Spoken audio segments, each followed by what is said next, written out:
All right, so today I'm going to show a quick example on how to do pagination via loops in packages in the browser node, okay? So let's go to input first, then let's add a browser node, and let's call this input search query. We're going to be using Amazon as an example, okay?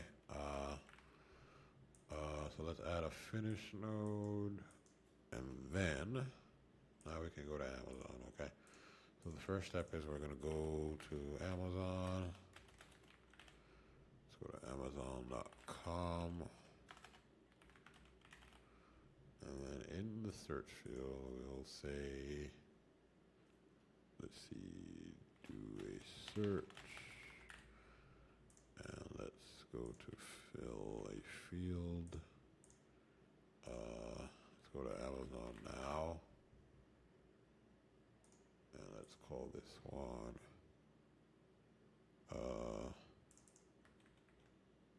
Let's get the selector really quickly. All right, so this is the selector. And the field value is going to be search query. All right. And then we're going to press enter, press a key, enter. All right, so let's just make sure this works, okay? I'm going to do this without a browser node. All right, so let's watch that run real quick and make sure it does the search.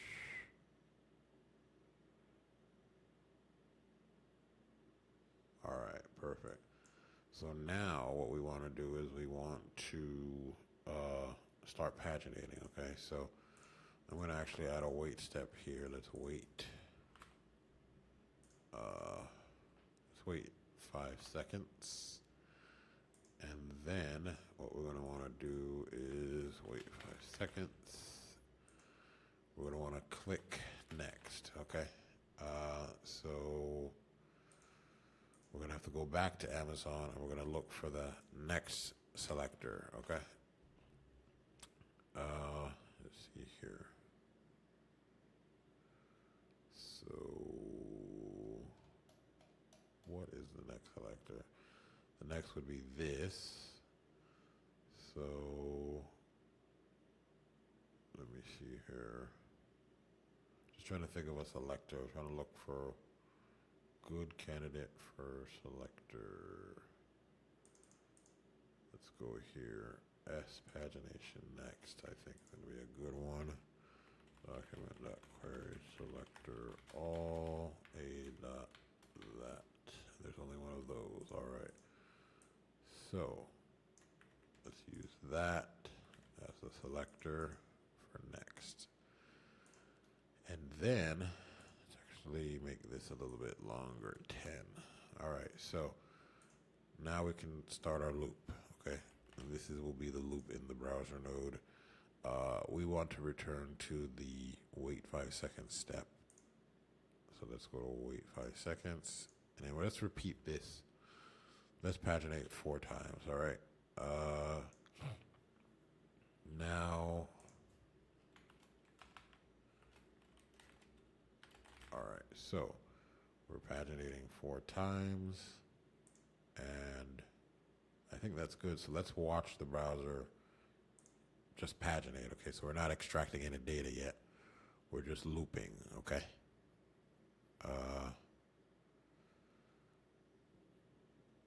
So let's watch it. It's going to do the Barbie search. It's going to go there. And now we're waiting for 5 seconds. And there it goes, going to the next page. Waiting 5 seconds. And then it's going to go to the next page. All right, so that is doing what we wanted to do. It's looping through the pages by itself, okay? The last step, we can probably kill this now. The last step would be to actually extract something, scrape something. Okay, so let's add one more step, and it's going to be in between the loop. All right, and clicking next. Actually, no. Let's put it between next and the wait 5 seconds. So right here, we're going to actually extract the data we want. Okay, so let's go to Amazon and see what. Let's just get the titles of the products and the URLs. Okay.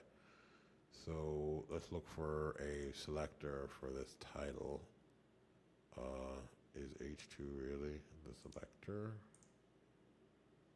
All right, yeah, I think we're gonna go with H2s. I just need to know what this area is called here.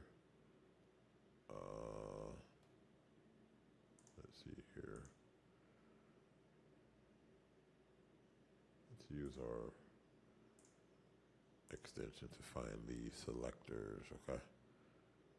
Right. That is.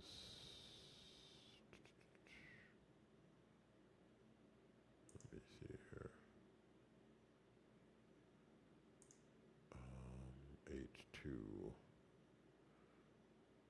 Let me see here. Ugly selector. Let's see if we can do this. Whoops. Data dib.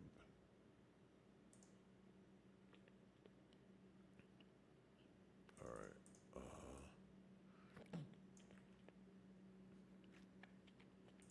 All right, so let's test this selector really quickly. That's the one I want to test here. Document block query selector all. Let's do that. That is a lot. I don't think it's that. Not think it's that. Yeah, that's not a good selector. It's bringing back too much stuff. Let's actually look here. Let me see here.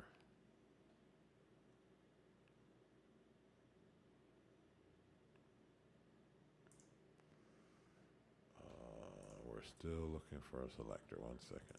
All right, so let's just go with this selector, okay? So we're gonna go with this selector, and we're gonna, let's see.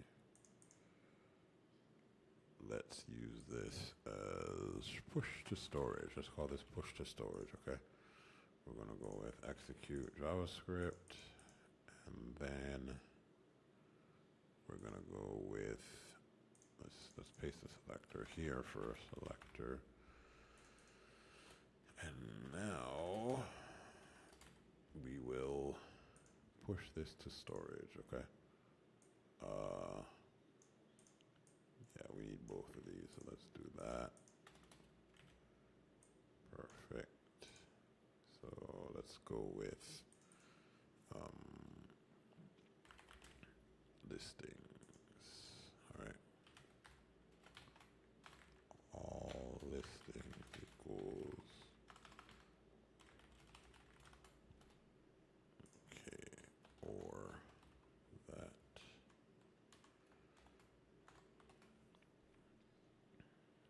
And now that we've got all our listings, let's see. Arrayed up from. Let's go with document.query selector all.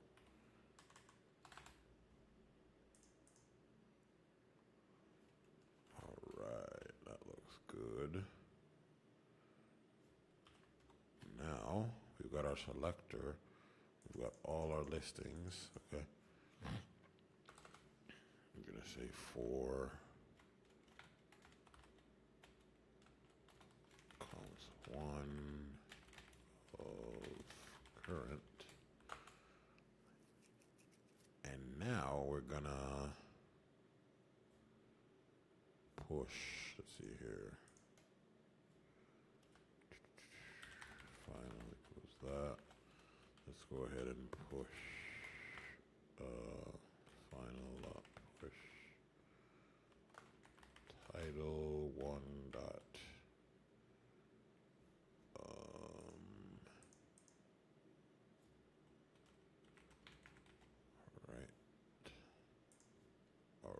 so this should end up just giving us the titles, okay? So if we take this here now,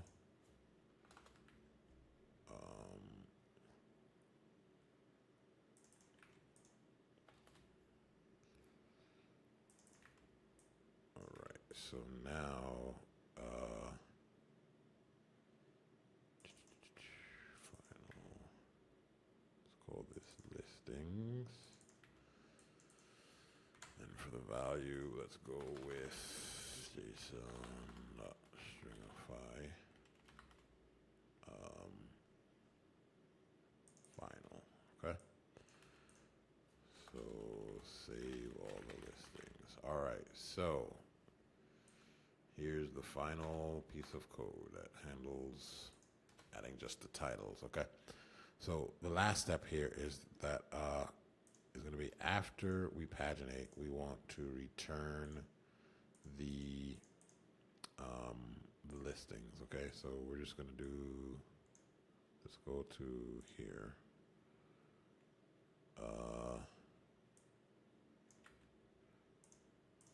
Return listings. All right. So this is going to return our listings. Okay. And then once we do that, we can tag it in the, we can add it as a JSON key, okay? So that we can tag it in the finish node, okay? So let's go with @execute. That's the one we want. Execute JS is the name of the step.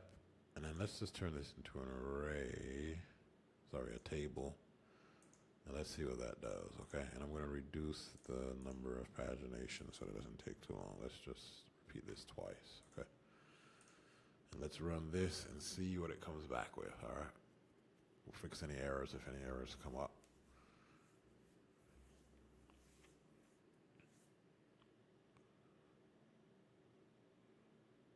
All right, so here we are. We're waiting 5 seconds.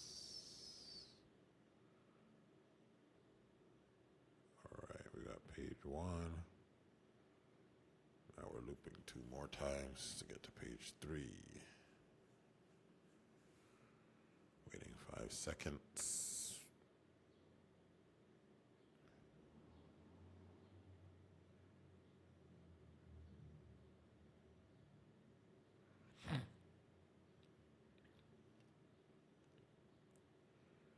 All right.